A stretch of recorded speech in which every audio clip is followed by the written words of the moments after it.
Selamat siang pemirsa, kembali saya Lula Kamal ke hadapan Anda. Masih dalam dialog gugus tugas percepatan penanganan COVID-19. Dan kali ini kita akan membahas mengenai manfaat rapid test pada kondisi saat ini. Saya punya 3 orang narasumber. Yang pertama yang pada dengan saya adalah Prof. Wiku Adhisa Smito, Ketua Tim Pakar Gugusnas Percepatan Penanganan COVID-19. Di sebelah sana ada Dr. Tugas Ratmono, SPS Mars MH. Ini Mayor Jenderal TNI, Kepala Pusat Kesehatan Angkatan Darat RSPAD ya, Pak ya. Dan via Zoom ada Wakil Gubernur Banten, Bapak Haji Andika Zahrumi SOS MAP. Sebelum kita mulai dialognya seperti biasa, pemirsa, kita akan sama-sama buka masker dan prosesnya kita akan sama-sama membersihkan tangan. Silakan Bapak-bapak.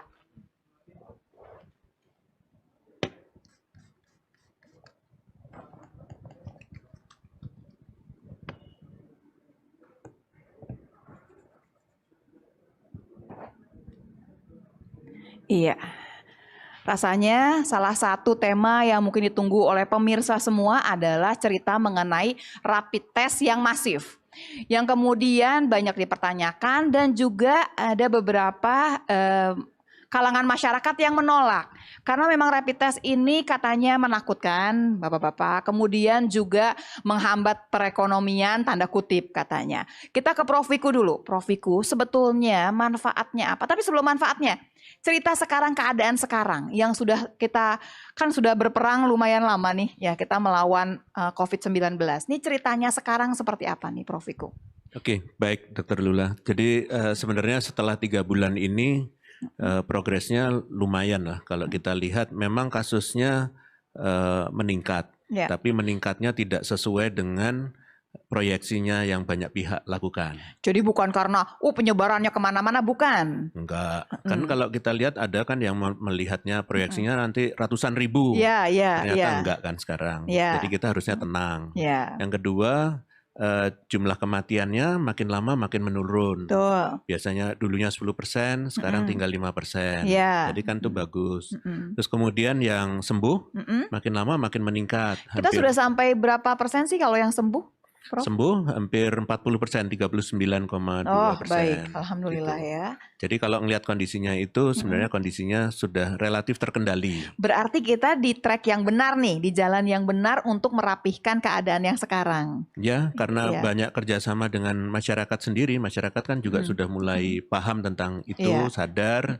Jadi dengan kerjasama ini akhirnya kondisinya ya membaik. Iya, lagi-lagi bahwa yang memutus rantai penyebaran COVID-19 ini bukan dari sini sebetulnya, tapi dari masyarakat. Dan kita cerita ke RSPAD sedikit barangkali ceritanya. Tadi saya mendengar waktu kita belum mulai, kata dokter tugas, keadaan di sana tuh udah lebih lengang. Kalau dulu tadinya repot sekali dengan pasien yang banyak, sekarang jauh berkurang. Cerita sedikit barangkali dok. Ya, kalau kita bayangkan saat April waktu itu atau saat begitu muncul kasus-kasus yang menjadi pasien-pasien atau masyarakat menjadi pasien yang berat-berat saat itu luar biasa, katakanlah kreditnya atau begitu sibuknya teman-teman gitu di rumah sakit gitu ya, penuh sampai kita dengar gitu ya, dirujuk ke satu rumah sakit, kemudian ke rumah sakit ditolak dan seterusnya karena penuh. Nah, kalau kita lihat saat ini ya cukup teman-teman atau dokter-dokter khususnya di RSPAD sudah mulai tidak seperti sesibuk yang saat itu tentunya. Bahkan kalau kita lihat kemarin terakhir bornya itu mungkin sekitar 40-an%. Bor itu maksudnya hunian yang jadi tempat tidur yang kemudian terpakai untuk pasien yang COVID-19 ini sekarang tinggal berapa persen memang? Sekitar 40-an% lah. Jadi dari katakanlah 100%, ini kan menunjukkan bahwa ada suatu proses penurunan di dalam kasus yang dirawat yang berat khususnya. Jadi yang dirawat di rumah sakit, pemirsa, kembali bahwa orang-orang yang punya yang kena COVID-19 dalam keadaan berat. Jadi kita sudah mengerti nih yang berat jauh berkurang begitu ya. Walaupun kasus nambah terus nih, ceritanya lain lagi ya. Nanti kita ngomong sama Prof. Wiku lagi. Prof. Wiku, berarti kita sudah tahu kita di jalan yang benar nih melakukan semuanya. Rapid test masif yang dikerjakan itu tujuannya apa? Ya, baik. Jadi rapid test itu kan tujuannya sebenarnya screening atau sebenarnya menapis Jadi memastikan bahwa orang yang memiliki kontak erat, riwayat kontak erat dengan penderita, itulah yang harusnya dites apakah yang bersangkutan itu terinfeksi atau tidak. Maka menggunakan rapid test. Seandainya hasilnya negatif, nanti 7-10 hari lagi harus diulang. Jadi tugasnya yang dilakukan adalah dalam rangka menapis. Jadi tidak semua orang harus dites. Ini adalah yang akan dites secara masif, ini adalah orang-orang yang dianggap gitu punya kontak erat dengan penderita COVID-19. Betul. Kemudian kita bicara alur pemirsa. Kalau misalkan satu orang dites, misalkan saya dan kelompok saya dites nih Prof. Wiku. Kemudian kalau saya negatif, saya akan dites kembali sekitar 10 hari kemudian. Kalau saya positif bagaimana? Kalau positif, maka akan dites lagi menggunakan PCR. Supaya memastikan betulan sakit atau tidak. Kalau kemudian PCR-nya positif, apa yang kemudian kejadian? Kalau PCR-nya positif biasanya juga sudah ada gejala, maka otomatis mungkin perlu dirawat. Langsung berarti kita ceritanya tinggal lihat nanti ringan, sedang atau berat. Kalau berat masuknya rumah sakit, dokter tugas yang pegang gitu ya. Kalau ringan atau sedang barangkali Wisma Atlet barangkali kalau di Jakarta. Baik, kalau misalkan saya positif, pas PCR itu ternyata negatif Prof. Wiku, terus apa lagi ceritanya? Kalau PCR negatif ya berarti tidak ada virusnya di situ. Berarti dia bukan penderita. Nah, selama menunggu itu kita taruh di mana nih yang positif nih? Semua yang positif selama menunggu sampai keluar PCR positif atau negatif, mereka harus isolasi dong? Mereka harus isolasi. Isolasinya kan bisa isolasi mandiri dulu di rumah, tidak pergi kemana-mana. Atau mungkin kalau ada fasilitas publik yang digunakan untuk isolasi, isolasinya di situ. Sekarang kalau misalkan dari rapidnya negatif, tapi ada gejala macam-macam ya, panas ya semua, itu bagaimana alurnya?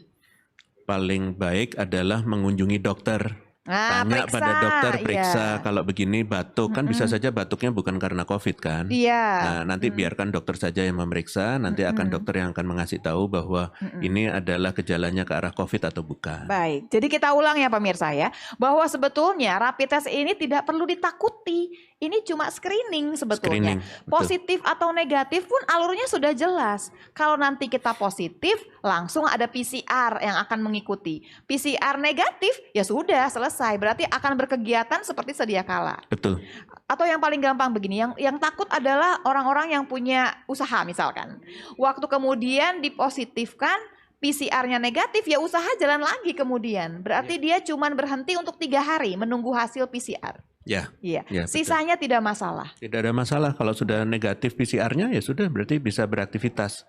Aktivitas yang memang diperbolehkan dan harus selalu menjalankan protokol kesehatan. Gitu. Dan kemudian semua yang negatif akan diulang ya untuk 10 hari kemudian. Kalau rapid test-nya negatif harus diulang. Kenapa harus diulang Prof. Wiku? Karena fungsinya rapid test yang ada sekarang, rapid test-nya antibody. Jadi melihat apakah yang bersangkutan itu sudah muncul antibodinya. Pada saat diperiksa pertama bisa jadi antibodinya belum muncul di dalam tubuhnya. Maka diulang lagi.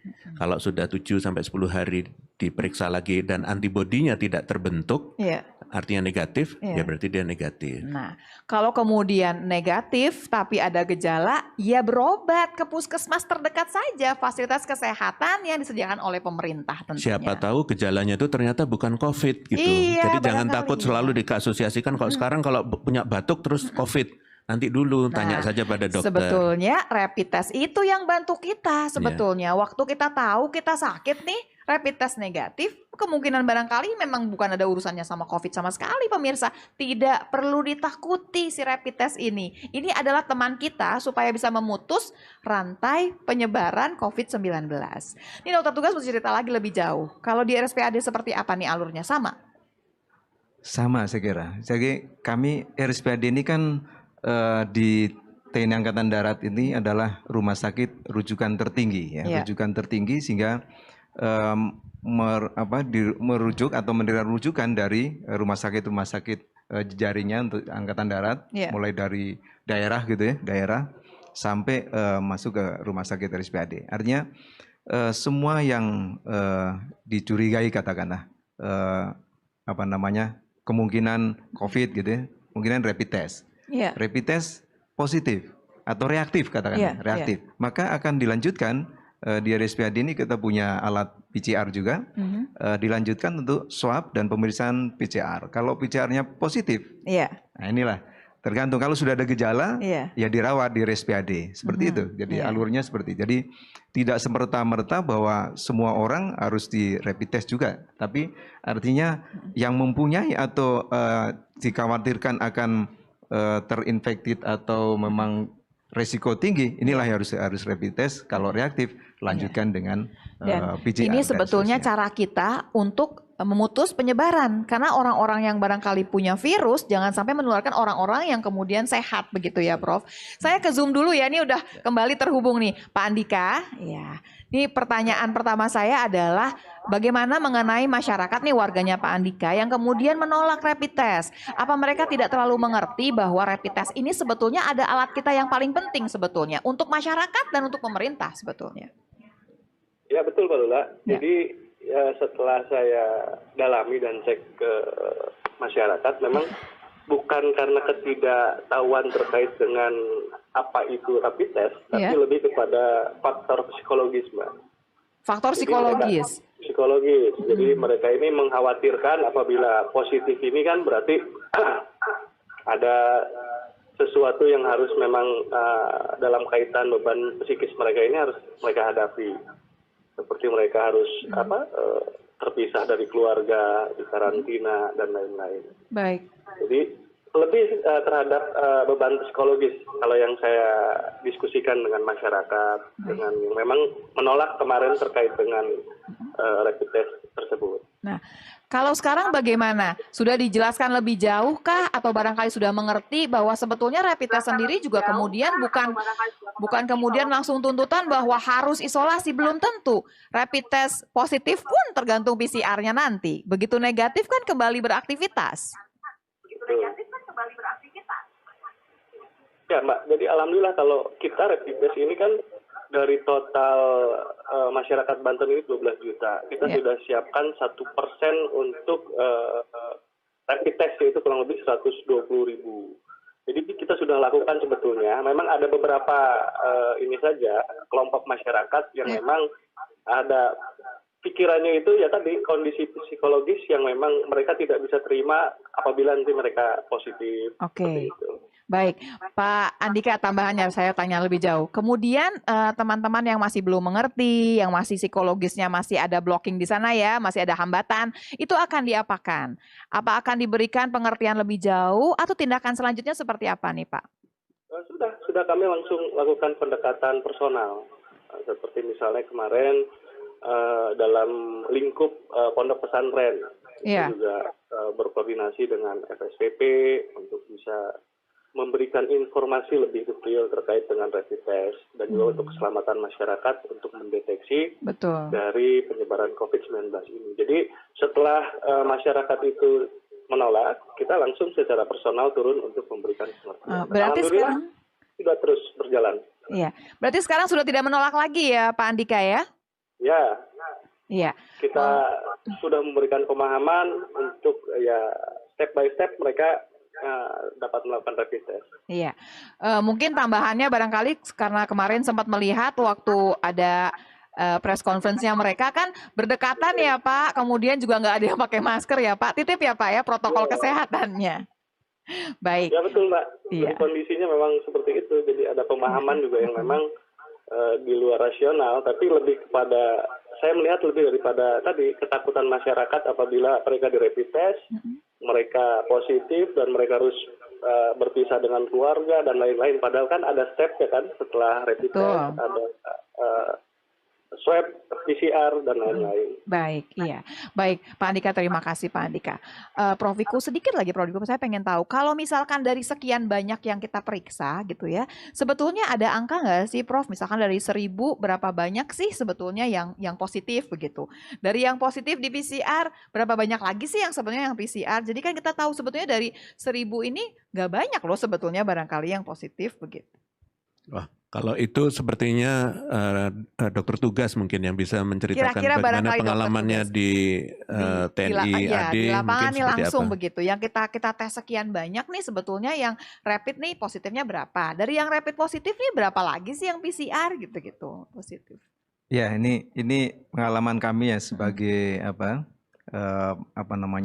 pelaksana fungsi kesehatan di TNI Angkatan Darat. Jadi laporan kami salah satu laporan gitu, ada contoh nih, salah satu contoh nih dari yang sekian banyak. Itu kemarin ada lakukan kita data masuk tuh 1.110 yang di rapid test lah katakanlah. Nah ternyata yang positif hanya reaktif, reaktif itu 22. Reaktif orang. Cuma 22 dari 1.000 nih dari sebetulnya. Dari 1.110 ya. Nah, reaktif 22. Nah, kemudian reaktif ini kita lanjutkan untuk pemeriksaan PCR. Nah, yang positif dari 2022 ini hanya 3 orang. Jadi, nah ini kan kalau 3 dari 1.000 ini ya sekian, mungkin hanya 0,3% ya gitu. Betul. Jadi ini sangat kecil sebenarnya. Iya, tapi ini sangat penting, Mbak. Betul. Nah, karena ini sifatnya adalah penapisan. Jadi dengan begini kan kita bisa tahu di community itu, kemudian kita bisa katakanlah ini yang positif, kita segera untuk protokol yang memang positif, bagaimana protokolnya dan seterusnya. Ini sangat penting untuk melindungi yang lain sebenarnya. Jadi ini sangat penting untuk memberikan kita sehingga yang lain juga nggak was-was dan seterusnya. Yang 3 ini kan kayaknya kecil sekali, tapi yang 3 ini bisa kemudian menularkan ke 1.100 orang itu loh sebetulnya, begitu kan ya Dok ya? Betul, betul. Nah 1, terus yang kemudian yang kedua, yang 3 ini pun kan kebanyakan tidak ada gejalanya. Berarti mereka cuma disuruh istirahat. 2 minggu kemudian mereka bisa beraktivitas kembali dengan yang 1.100 yang awal, begitu nggak Prof Wiku? Ya, jadi tadi kalau dilihat jadi yang 3 positif itu, kalau memang dari pertama tidak ada gejala, berarti ini adalah yang disebut OTG. Jadi dia punya riwayat orang tanpa gejala gitu ya. Jadi jangan dikatakan 1.100 tadi adalah OTG, bukan. Cuma justru yang 3 ini gitu, yang OTG. Tapi si OTG ini bisa menularkan, hati-hati untuk gitu itu dia harus dilakukan isolasi mandiri. Yang gitu. Barangkali dalam waktu 2 minggu pun mereka udah bisa kumpul-kumpul lagi, selesai begitu ceritanya. Saya ada satu pertanyaan lagi sebetulnya untuk dokter tugas. Ini kalau perannya TNI lebih jauh berhubungan dengan perekonomian bagaimana? Ya, ini yang sudah digariskan oleh pimpinan ya, pimpinan mulai dari Panglima TNI, kemudian Kepala Staf Angkatan Darat ini. Jadi peran TNI tentunya selalu bersama masyarakat untuk selalu menggiatkan perekonomian ya katakanlah. Paling penting lagi mengajak masyarakat adalah untuk selalu melaksanakan protokol kesehatan karena ini sangat penting dan akan mengetahui bagaimana sebenarnya untuk ikut bersama-sama menata laksana pandemi COVID ini. Jadi ini sangat penting dan mulai dari pimpinan katakanlah Panglima tertinggi kemudian sampai ke Babinsa katakanlah sudah bersatu padu dengan masyarakat, mengajak masyarakat untuk selalu mengajak untuk meningkatkan perekonomian ini. Baik, saya ke Pak Andika lagi. Pak Andika mungkin sudah hampir habis nih waktunya kita ya Pak Andika. Barangkali ini himbauan untuk masyarakat dari sana ya Pak, dari Banten ya Pak, silakan Pak. Ya pertama tentu himbauan kami pemerintah agar masyarakat khususnya masyarakat Banten ini yang pertama tetap tadi apapun yang dilakukan di luar rumah ini harus menerapkan protokol kesehatan COVID-19 dan juga saya harapkan juga dari pelaksanaan rapid test yang dilaksanakan oleh pemerintah ini juga bisa diterima oleh masyarakat dan ini juga dikhawatirkan masyarakat memang ada pemikiran harus bayar, ini kan gratis kita sediakan untuk masyarakat, jadi jangan takut untuk di rapid test untuk kita bisa melihat kondisi dari masyarakat yang ada di Banten khususnya dalam kaitan tadi penyebaran COVID-19. Baik, terima kasih banyak Pak Andika. Silakan dokter tugas. Terakhir barangkali ada yang mau disampaikan? Ya, tentunya mari kita sama-sama dalam pandemi COVID ini kita selalu harus melaksanakan dan disiplin dalam melaksanakan protokol kesehatan, mulai pakai masker, kemudian jaga jarak, cuci tangan, olahraga teratur dan hindari ketegangan gitu ya. Dan sebisa mungkin juga kita harus melaksanakan cukup istirahat, kemudian makanan-makanan yang tentunya bernutrisi yang baik untuk meningkatkan imunitas kita. Baik. Terakhir Prof. Wiku. Silakan. Ya, yang paling penting adalah menjalankan protokol kesehatan. Jangan takut langsung melihat rapid test dan seterusnya. Apakah kita sudah pakai masker? Apakah kita sudah jaga jarak? Apakah kita sudah sering cuci tangan? Lakukan itu, ingatkan orang lain juga sehingga semuanya terlindungi. Iya, terima kasih Prof. Wiku, terima kasih Dokter Tugas, terima kasih Pak Andika, terima kasih banyak. Pemirsa terima kasih ya banyak, nggak usah takut dengan yang namanya rapid test. Rapid test ini yang akan membantu kita untuk memutus penularan COVID-19 di Indonesia. Jadi kalau harus rapid test, kerjakan, ikuti alurnya pemirsa. Terima kasih banyak.